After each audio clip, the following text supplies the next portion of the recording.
This is DW News, live from Berlin. Efforts to evacuate people trapped in Mariupol are underway. After the first civil... You're watching DW News live from Berlin. I'll be back at the top of the hour with another news bulletin. Stay with us.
Fighting to survive, in art and in the real world.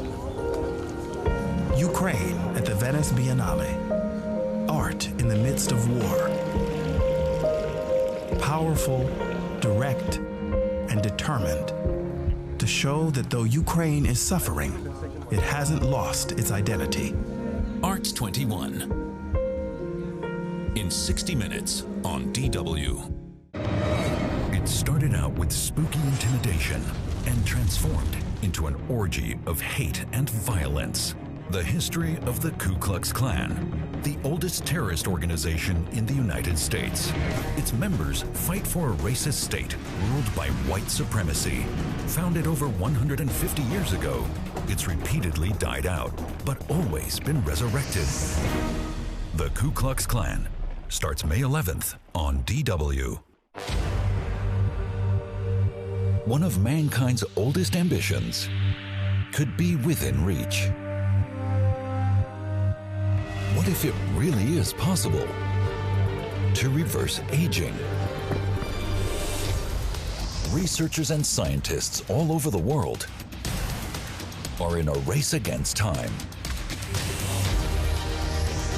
They are peers and rivals with one daring goal: to outsmart nature.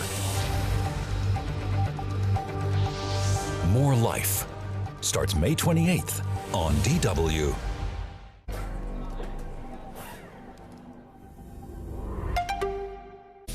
You're watching DW News Asia. Coming up today, will protesters in Sri Lanka get what they demand? The government is under pressure after weeks of demonstrations and economic turmoil.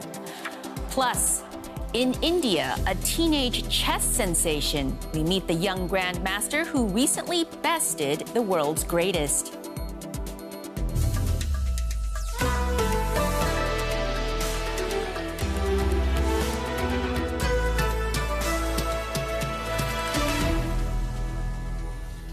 I'm Melissa Chan. Thanks for joining us. Tens of thousands of people took to the streets yet again in Sri Lanka, just the latest in what's becoming a season of protests in the country. They're demanding the resignation of President Gotabaya Rajapaksa. The country is dealing with shortages of fuel, gas, and medicine, as well as rising food prices. The Rajapaksa family has been a political dynasty for years. The Prime Minister, Mahinda Rajapaksa, on the right behind me, is the brother of the president on the left. Different Rajapaksas have been cabinet ministers, heads of government agencies, ambassadors, and so on, in a web of nepotism that many people now blame for the country's ills. Protesters filling the streets of the Sri Lankan capital again. They've come to show their anger over the country's economic crisis, which is getting worse by the day. President Rajapaksa has suggested forming a unity government to help steer the country through the emergency. But the opposition says it will not govern with the president and his powerful family, and that the only solution is for the government to resign. We have no deals with this Rajapaksa government that destroyed this country. We have no deals with this bunch of thieves. We're getting ready to develop this country with the blessings of the people.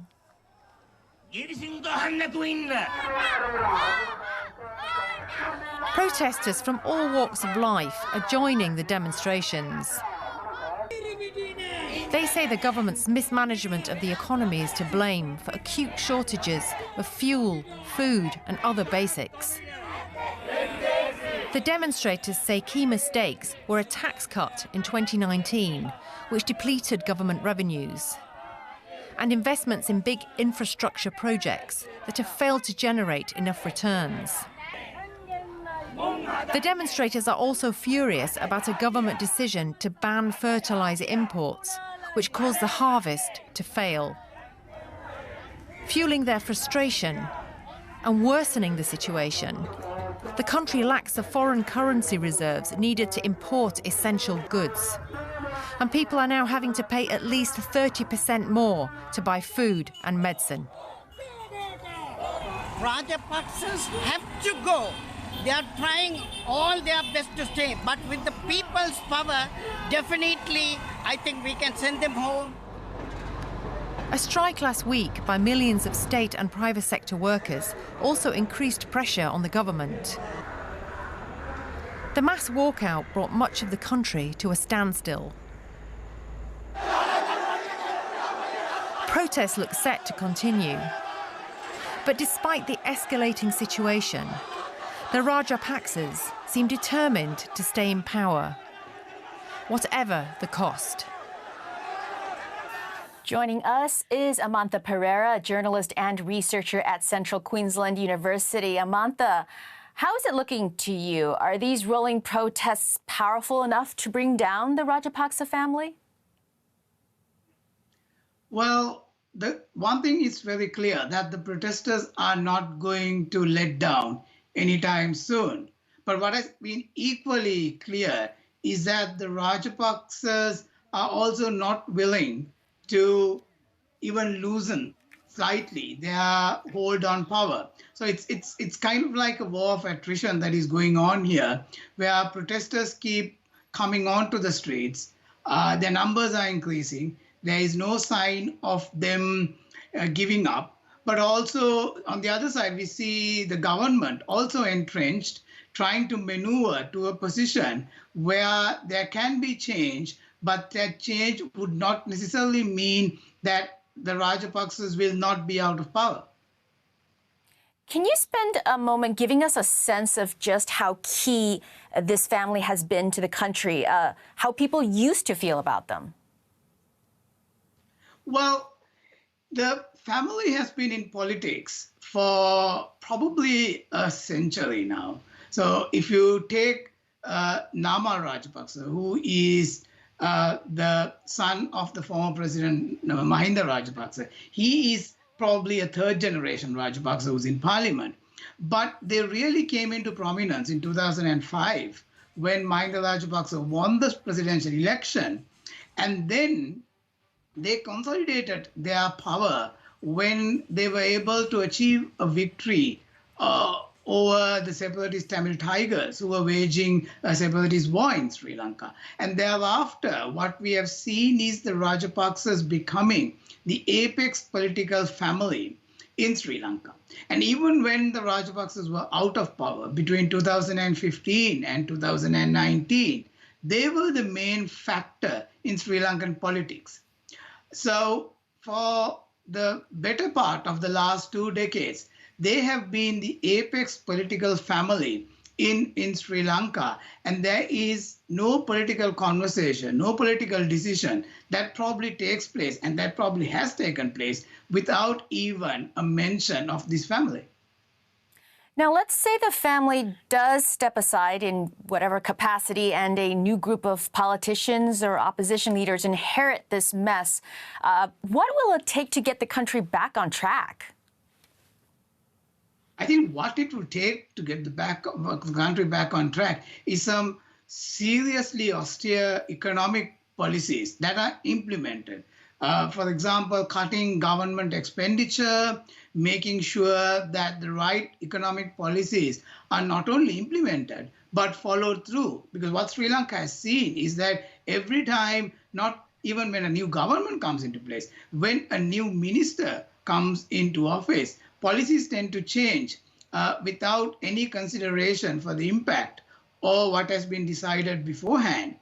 And even if the Rajapaksas were to leave power, there is going to be a considerable power vacuum because even in their own party, there is no political entity, political group, a personality that can fill that vacuum. And the opposition has been fractured. And one other thing that we shouldn't forget is that these protests that are happening on the streets of Sri Lanka, they are mainly organic. These are ordinary people who've been coming onto the streets and protesting. And in some instances, they have actively resisted the participation of politicians in their protests. For example, in one of these main protests, like right in front of the president's office in Colombo, they are very reluctant. Protesters are very reluctant to welcome any kind of politician, any kind of political party. And they always insist that these are apolitical protests by the ordinary citizens of Sri Lanka. So it's really hard to see how this is going to move forward. And in the meantime, the economy continues to spiral. I'm curious, what have you personally seen or have had to deal with on that front? Well, what we've heard from folks back home is that there is no sign of letting up of the economic woes. The petrol queues, the fuel queues are still persisting. They're hours long. I spoke to a relative today, and they had tried to get a gas cylinder for their domestic use. So if you want a gas cylinder, about a year ago, probably about a year and a half ago, you just call somebody and they'll deliver it. But now they have to find a place that has gas. They have to stay in the queue, and they have to stay in the queue for probably half a day, if not longer, just to make sure that they get gas. So a big challenge. It's really terrible.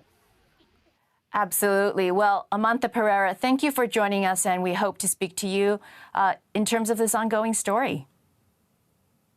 My pleasure. Thank you.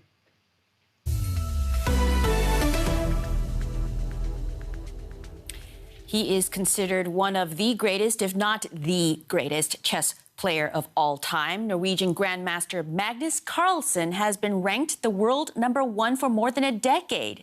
So it was a big deal when an Indian teenager, Ramesh Babu Pragnanandaha, beat him in a recent online tournament, turning the 16-year-old into a national sensation overnight.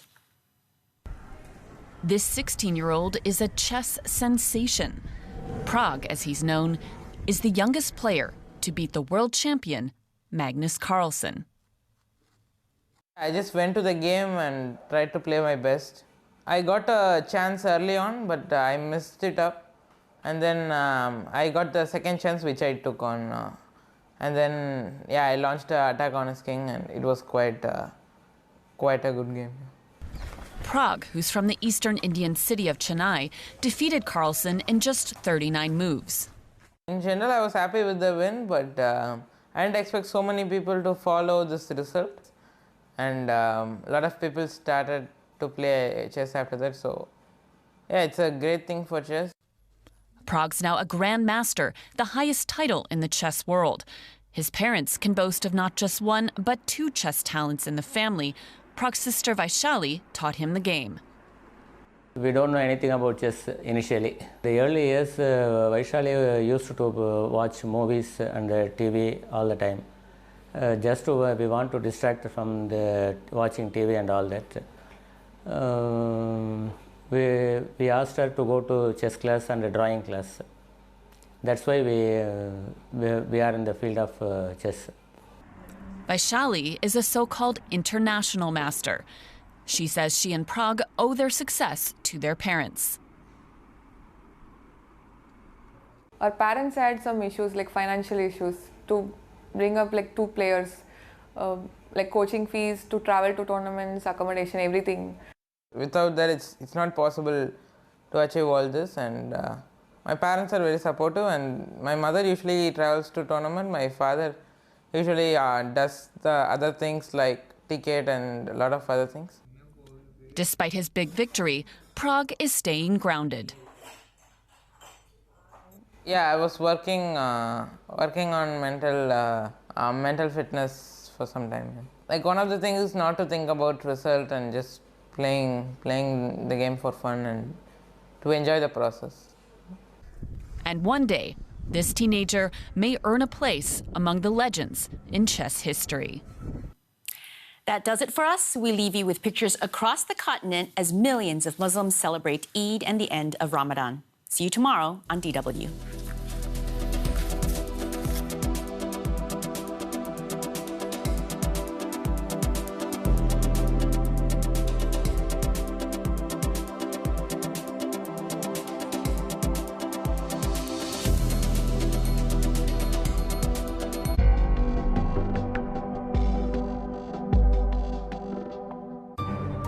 People in trucks injured while trying to flee the city center. More and more refugees are being turned away at the border. Families fleeing bomb attacks in Syria. Police crack down in Venezuela against demonstrators. People fleeing extreme drought. A raft carrying 200 people has sunk in the Aegean Sea. Around the world, more than 300 million people are seeking refuge. We ask why? Because no one should have to flee. Make up your own mind. DW. Made for minds.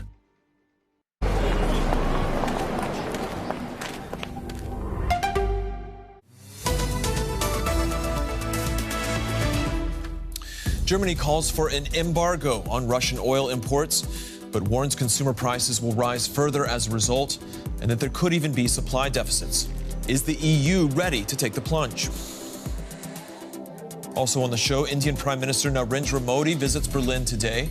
Does the war in Ukraine represent a challenge to EU trade relations with the country, or opportunity? Welcome to the show. I'm Stephen Beardsley in Berlin. Germany's foreign minister says the country is now ready to support an embargo of Russian oil imports as part of a new sanctions package, a measure it has thus far resisted. EU members are keen to end fossil fuel imports from Russia. More than 2 months into the war, however, they've only been able to sanction coal. Germany is one of the countries most dependent on Russian oil and gas. The government has warned, however, that fuel embargoes are likely to push up consumer prices. Now, here's what German Foreign Minister Annalena Baerbock had to say about an oil embargo. We're pushing within the EU to quit Russian oil together as Europeans in the EU's sanctions package. We're setting it up in such a way that we can stick to this for the coming years. The sanctions will stand until international law has been obeyed in every way, and that means Russian troops have been pulled out of Ukraine. I'm joined now by Claudia Kempfert. She's an economist with the German Institute for Economic Research in Berlin. Claudia, thanks as always for coming on to the show. It's often said that oil is especially damaging to Russia. That is, an oil ban would be especially damaging to Russia. Why is that? And can we sort of quantify to what extent that's true? Yeah, I mean, that's true because Russia is very dependent on the income of the oil selling, and that is the largest part of the income they get. So the revenues are very, very high.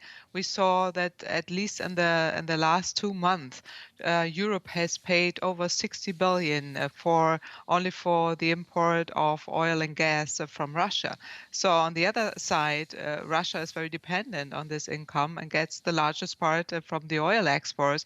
And this is why I think it's a valuable sanction, and it will hurt Russia as well. At the same time, it's likely to hurt here locally when we look at prices. Now, of course, this is a different kind of damage when we talk about, in the aspect of an entire war.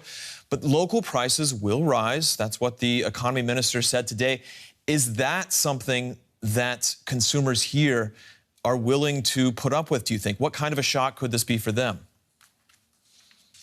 Well, of course, the oil price will increase because of such kind of embargo, but it's also increasing because of the war. And it should be our interest to increase the chance that the war is at least ending very soon. So this is why such kind of embargo is important. But of course, there will be steep price increases, and we already saw them, and this will increase further. And that means also gasoline prices will increase, and the government is already in Germany is reacting, and in other countries as well, to help consumers by paying a certain amount of money, but also by reducing the gasoline price, which is to our opinion, the wrong way, because we should support the energy saving and not the energy consuming. But on the other hand, of course, we have to go this way. We could not make further deals with Russia, and that's why important to go for this kind of embargo. Why has it taken Germany this long to become comfortable with an oil embargo compared to a number of other EU member states? Well, obviously, there is a larger amount of oil imports coming from Russia, over 35%, and we have a special situation in the eastern part of Germany where the direct pipeline from Russia is landing in. That's the Druzhba pipeline, but that's also valuable for Poland. So they had to prepare, obviously, and get other sources and diversify the oil imports, which they now did, and Germany can buy oil from other countries. There is enough oil on the market, and now they have prepared, and now they are prepared, and they go for this oil embargo, and that's a good strategy. All right, Claudia Kempfert with the German Institute for Economic Research in Berlin. Thank you very much. Thank you. Let's go now to some of the other global business stories making headlines. New economic data out of China pushed down shares in Asia and Europe this morning. A closely watched survey of manufacturers in the country showed the sector slowing to a level not seen since the early days of the COVID pandemic. New outbreaks have driven Beijing to keep major industrial areas, including Shanghai, in lockdown. Australia's national airline Qantas has ordered 12 A350-1000 planes from Airbus. The jets will be put into service on the world's longest commercial flight. That's Sydney to London, just under 18,000 kilometers in a single hop. Now, the aircraft are part of an order for more than 40 Airbus jets, the largest single purchase in the airline's history. Volkswagen has picked U.S. chipmaker Qualcomm for a long-term partnership worth more than 1 billion euros. And starting in 2026, Qualcomm will provide chips for all VW brands and will also support VW's autonomous driving concept. Volkswagen's brands include its namesake, as well as Audi, Porsche, Skoda, and others. Narendra Modi, India's Prime Minister, is due to visit Berlin today. Now, high on the host nation's agenda is likely to be India's stance on Russia's war in Ukraine. Delhi, after all, has purchased discount oil from Russia, much to the chagrin of G7 countries. It also abstained from a UN vote condemning Moscow. But it's not just the war that's making relations between India and the EU difficult, but the struggle to finish a long-desired trade agreement. Talks between the EU and India are back on the agenda. During her visit to India a week ago, EU Commission President Ursula von der Leyen announced the resuscitation of free trade negotiations in June. Talks between India and the EU have been ongoing since 2007, but they were put on ice in 2013. Hurdles included protective measures for the Indian auto sector and its massive pharmaceutical industry. In New Delhi, von der Leyen and Prime Minister Narendra Modi launched a European-Indian Trade and Technology Council, imitating a similar pact the EU made with the United States to avoid tit-for-tat sanctions. Case of India, its main purpose is to help make the country less dependent on trade relations with China and Russia, especially in the context of Russia's military aggression. What happens in Ukraine will have an impact on the Indo-Pacific region. It already has. Countries battered by 2 years of COVID pandemic must deal now with rising prices for grain, energy and fertilizers as a direct result of Putin's war of choice. The war in Ukraine is also sure to come up during Modi's visit to Germany. The two countries have long had close relations. Germany is one of India's top 10 global trading partners. More than 1,700 German companies are present there, accounting for about 400,000 jobs in the Indian labor market. I'm joined now by Amrita Narlikar. She's president of the Giga Institute in Hamburg. Amrita, thank you for joining us. You've written that the EU and India are natural allies, and yet trade relations between the two have been difficult in recent years. Why is that? Hi, Stephen. Great to see you. So, yes, what I've written is that the EU and India are, even though they should be natural allies, they are involved in a rather clumsy tangle. And there are several reasons for this. A big one is that the EU tends to place a lot of emphasis on business and development relations with India. And these are issues that India too is interested in promoting, especially under the business and growth-oriented Modi government. But the EU then very swiftly goes down a cul-de-sac of the narrowly defined values of social and environmental standards whenever the FTA is discussed. And the tone of these discussions can come across as if the Europeans are preaching to their Indian counterparts on the importance of liberal values. And neither the content nor the tone of these discussions are useful for winning trust, especially when negotiating with an ancient civilization like India. Well, to play devil's advocate here, these big trade packages are very complicated to get approved by all the countries in the EU, and there often is a focus on social and environmental the practices of the trade partner. Isn't it likely that countries like France, like Germany, like Belgium are going to look at those issues when it comes to a trade package with India, and that could be a problem, to do one of these overarching packages? Well, what I would emphasize is that the overarching packages are important and needed. The notion of values, however, needs to be expanded to include environmental standards, social standards, but also think about geostrategic questions, questions of security, and macro level values, which include democracy, liberalism, pluralism. These are all values that India shares with the European Union. The problem is that trade is regarded quite narrowly by the EU, by the Commission. And that is why we get this emphasis much more on the narrower labor and environmental standards, rather than bigger questions of democracy, pluralism. In this sense, is it likely that the war in Ukraine will complicate things between the two sides, or could it actually represent an opportunity? If the war, the Russian invasion of Ukraine could be a really important trigger for deepening the cooperation between EU and India, and also Germany and India.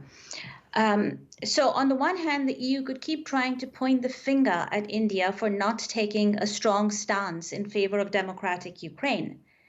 And this will not help EU-India or Indo-German cooperation. But in fact, what the war has shown Germany and Europe is the risks of overdependence on Russia. India also has a difficult neighbor in its region, China. And let's not forget the no-limits partnership announced by Russia and China earlier this year. So there is an authoritarian advance happening on the borders of the EU and happening on the borders of India. And so this is an amazingly important opportunity and necessity for both India and Germany to be building secure supply chains, for EU and India to be building secure supply chains, especially in strategically important sectors like 5G technology, medical supplies, infrastructure, and also dual-use technology. All right. Amrita Narlikar is president of the Giga Institute in Hamburg, talking about India-EU trade relations. Amrita, thank you very much. And finally, the world's largest beer festival is back. The mayor of Munich has announced that Oktoberfest will take place again this year, following a 2-year break due to the pandemic. And no restrictions are envisioned for the event that runs from September 17th to the country's Day of Unity on October 3rd. Now, prior to the pandemic, the festival attracted 6 million revelers annually. All right, that's it for me and the DW team. Find out more online, dw.com/business. We're also on YouTube under the DW News channel. Thanks for watching.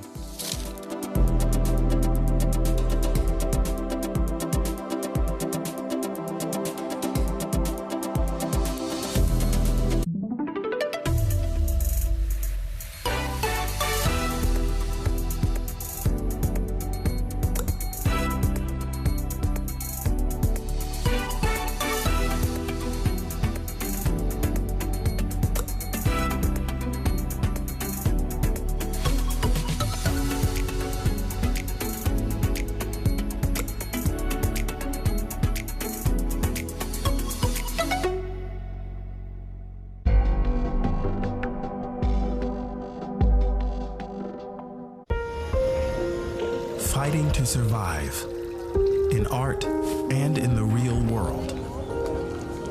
Ukraine at the Venice Biennale. Art in the midst of war. Powerful, direct, and determined to show that though Ukraine is suffering, it hasn't lost its identity. Arts 21. In 30 minutes on DW. From older brother to worst enemy. Moldova and the fear of Russia.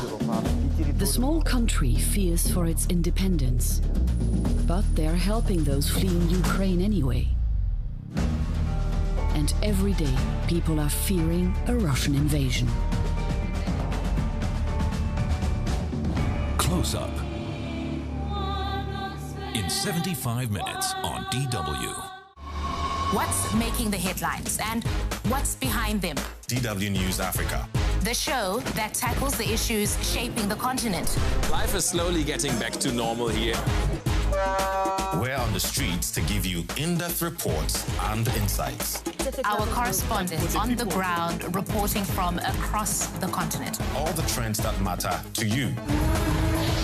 DW News Africa, every Friday on DW.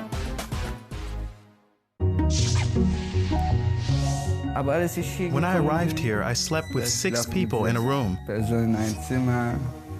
It was hard. I even got white hair. Learning the German language helped me a lot. This gives me a great opportunity to interact with society. You want to know their story? Info Migrants, verified and reliable information